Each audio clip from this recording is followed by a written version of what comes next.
So, hey guys, welcome to Appalachia's Homestead. We're running out for some errands. Apparently, I'm going to be knocked off the highway with the new paving situation. We've got an appointment this afternoon, and we're going to run some errands, and I want to talk to you about this.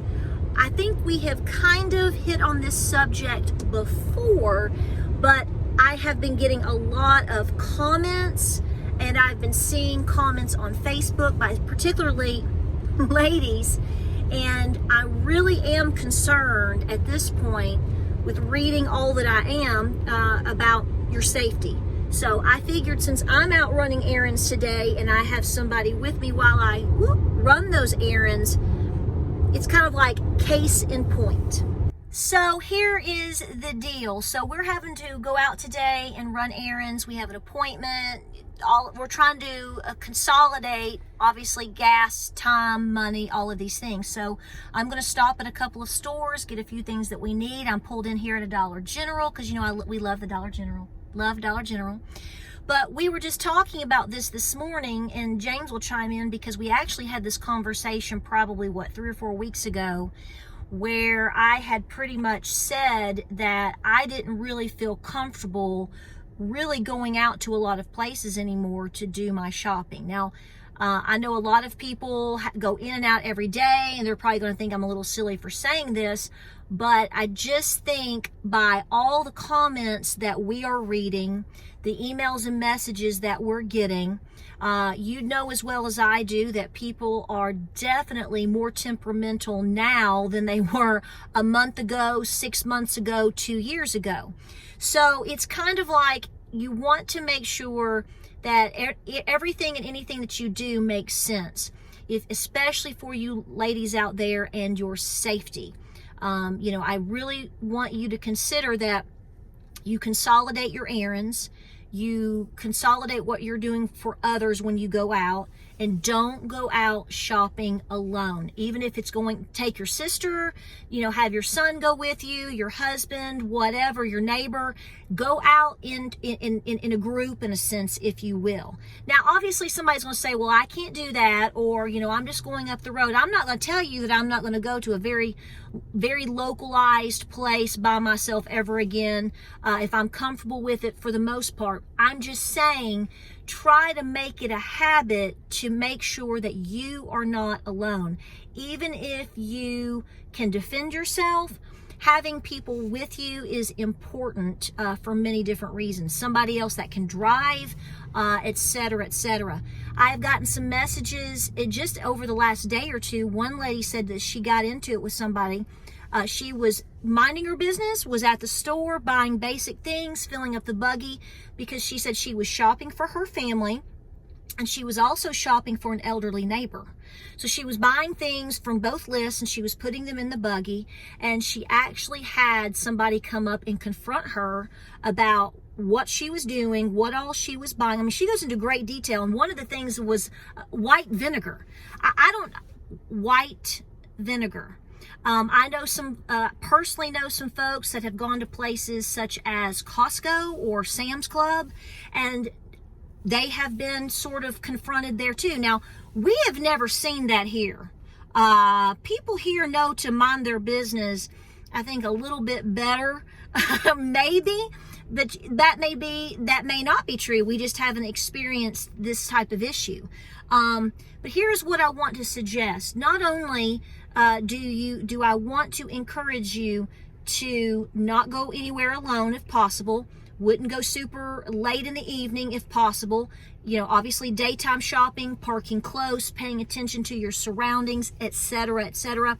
Self-defense is very important.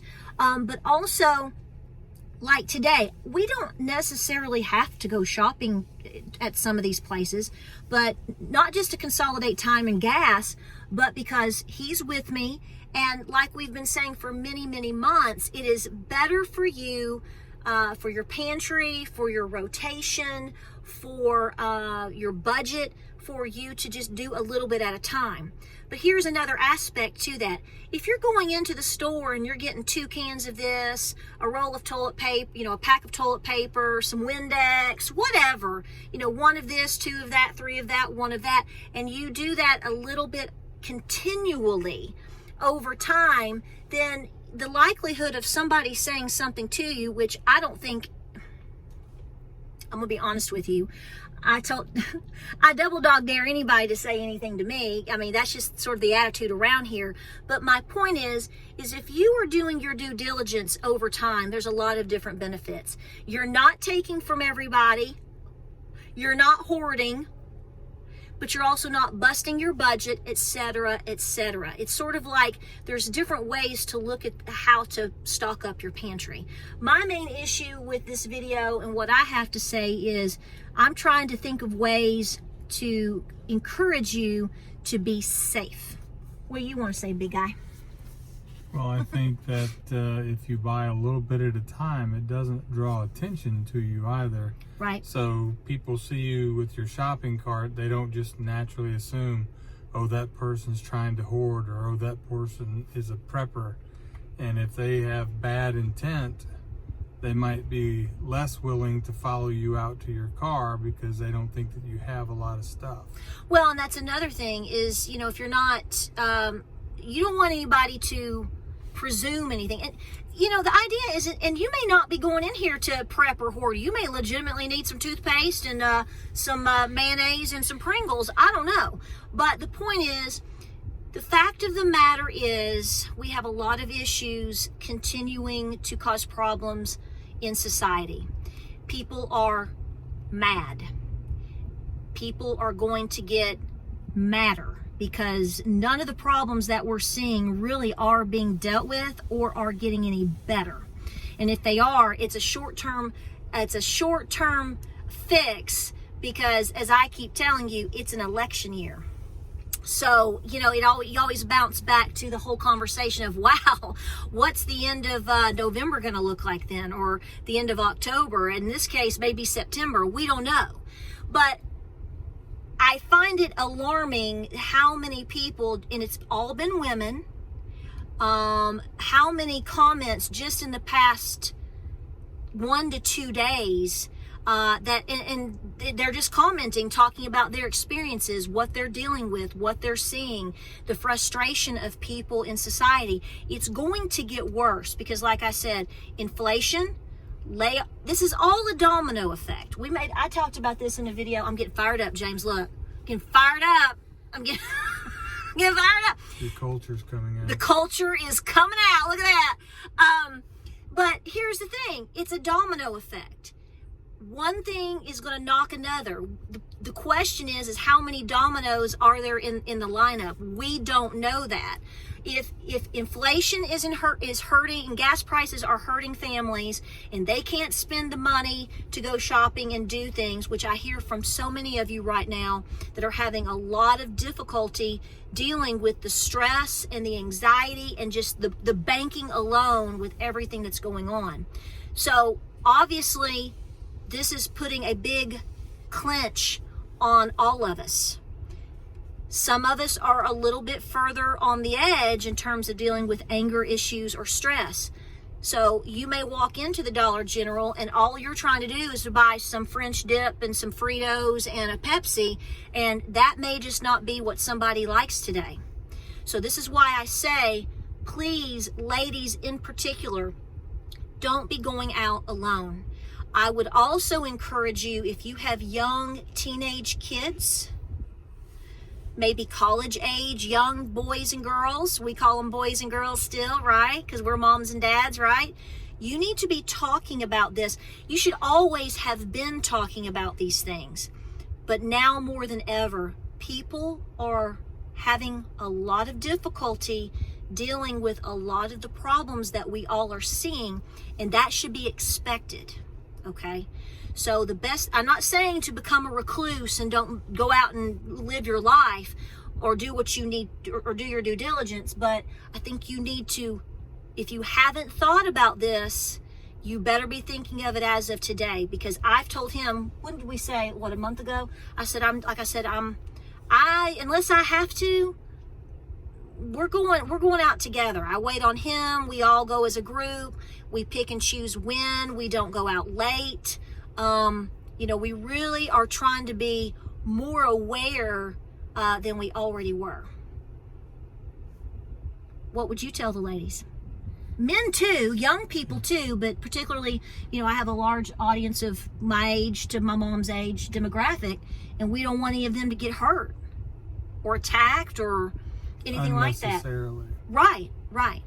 And it is just because society is going crazy and you don't know who that person is that might be behind you in the line at the store, and they get upset because the register is taking too long, or maybe they've had a bad day, or maybe they just got laid off and they're stressed out, and so it doesn't take much to push people over the edge.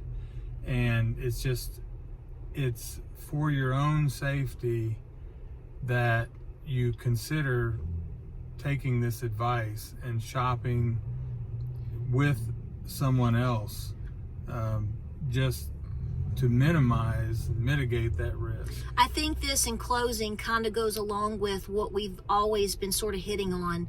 Life is not what we knew even as of, say, 3 years ago. No, it's changing very rapidly. It's changed. It's continuing to change, as he's telling you. It's changing faster than a lot of people can mentally accept. And that's going to put a lot of people in a lot of danger, whether that's or in a bad situation. You have to change your lifestyle. That doesn't mean you still can't have good times, but what I'm saying is you have to change. Survival of the fittest. You have to adapt. I'm not saying to accept wrongdoing.